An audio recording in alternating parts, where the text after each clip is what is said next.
খালি জন্মের সময় একটু অবদান রাখার পরে আইরে গরু আর কোনোদিন খোঁজ রাখে না তার বাছুরির। বাছুরও লাই না তার বাপের খবর। যে কটা দিন বাইসে থাকার জন্য দুধ খাওয়া লাগে, সেই কটা দিন মাও গরুর পিছনে পিছনে ঘুরে বাছুর গরু।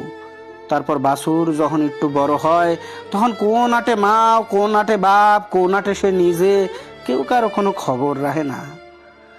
তোমাক তো আমরা গরুর লাহান হরে বড় হরি নেই বাপ, তাও কৃষির জন্য তুমি সেবাই হইলে বাজান, তাও কৃষির জন্য তুমি সেবাই হইলে।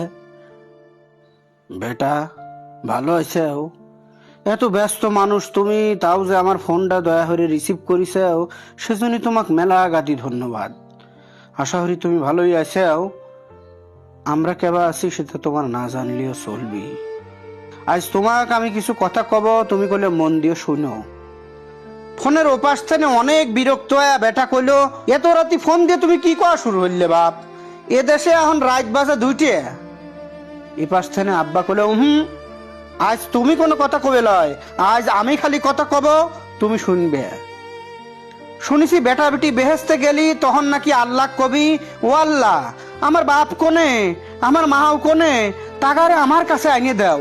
বাপ মা ছাড়া বেহেস্ত যে আমার কাছে বেহেস্ত মনে হয় না, খালি মনে হয় কিডা জানি নাই, কিডা জানি নাই, কি জানি নাই। আর হায় রে বেটা, তুমি আমার উন্নত একটা দেশে যাই তুমি আমারে ভুলে গেলে। মানুষ যখন নতুন খোয়ারে পালার জন্য বাচ্চা কবুতর কিনে আনে, তখন তার ডানার থেনে কয়টা পাহা তুলি হেলায় যাতে সে উড়বের না পারে। তুমি তো কবুতর লয় বাপ, ভাবিছিলাম তুমি তো কবুতর লয় বাপ। যে মায়ার দড়ি দিয়ে তোমাকে আমরা বাঁধিছি, তারপর উড়ু দিলিও ঘুরি ঘুরি তুমি ফিরে আসবে আমারে কোলে। আমার রিক্সায় একবার ভার্সিটির 2 প্রফেসর উঠেছিল। একজন আর একজনে কইল, বুঝলেন ওহিদ সাহেব, ছেলে মেয়েকে উচ্চশিক্ষা দেওয়া ভালো, কিন্তু এত উচ্চশিক্ষাও দেওয়া ভালো না যে সেই শিক্ষা সন্তানকেই বাবা মা থেকে বিচ্ছিন্ন করে ফেলে। তারপরের কথাবার্তায় বুঝলাম প্রফেসরের সাওয়াল আমেরিকায় থাকে, কিন্তু দেশে আসে না কোনোদিন।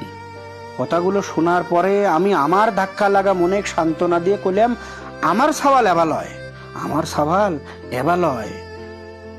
শুনেছি সাইবেরিয়া না কন্যা জানি শীতকালের পক্ষী আসে আমার দেশে, আসে আবার চলেও যায়। সেবা হইলেও তো একবার আসবে পারতে বাজান। বাপের প্রতি না হয় ঠান্ডা তোমার কম, ছোটকালে মানুষ হওয়ার জন্য কম তোমারই নেই তোমাক, সেজন্য না হয় একটু রাগ একটু অভিমান থাকবেরই পারে, কিন্তু তোমার মাও ডাক তো একবার দেখে যাবে পারতে। তোমার মা একদিন আজে বাজে স্বপ্ন দেখে মধ্যরাতি লাফা উঠে আমাকে কইলো, আচ্ছা গেদার বাপ, আমার বেটা না হয় আসবে পারে না, আমরা গেলিও তো পারি। বেটা যদি কোনোদিন কয়, ও মা আমার কাছে চলে আসো তো, জানি এই গিরাম এই বাড়ির মায়া ছাড়তে তোমার কষ্ট হবি, তাও কইলাম আমরা বেটার কাছেই চলে যাব। তুমি কইলাম না কইর পারবে লয়। আমি তোমার মা কইলাম, আচ্ছা দেখা যাক, বেটা যদি কোনোদিন এ কথা কয় তাহলেই আমরা যাব। কিন্তু কোনোদিন তুমি সে কথা কইলে না। বাপের প্যান প্যানানি শুনে বিরক্ত হয়া সাওয়ালটা কখন ফোন কাটিয়ে দিছে তা বাপ জানেই না। তাই বাপ কতেই থাহে, বাপ কথা কতেই থাহে। আচ্ছা বেটা, শুনেছি গোল এই দুনিয়ায় যে জায়গাটায় আমারে দেশ, তার উল্টো পাশেই নাকি আমেরিকা, অথবা তার কাছাকাছি একখান দেশ। সত্যি কি তাই? মাটির তল দিয়ে যদি কেউ রওনা দেয়, ওই পারে যা কি সে উঠতে পারবি?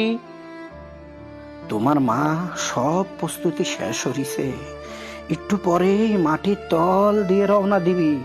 যদি তোমার ওই পাশে যায় ওঠে না, মানে এখন থেকে তো মাটির তলেই থাকবিও, যদি সত্যি তোমার মা মাটির ওই পাশে যায়, তোমার কাছে যায় ওঠে, তাকে একটু কইও, তার কিন্তু আমার সাথেই যাওয়ার কথা ছিল, তার তো আমার সাথেই যাওয়ার কথা ছিল।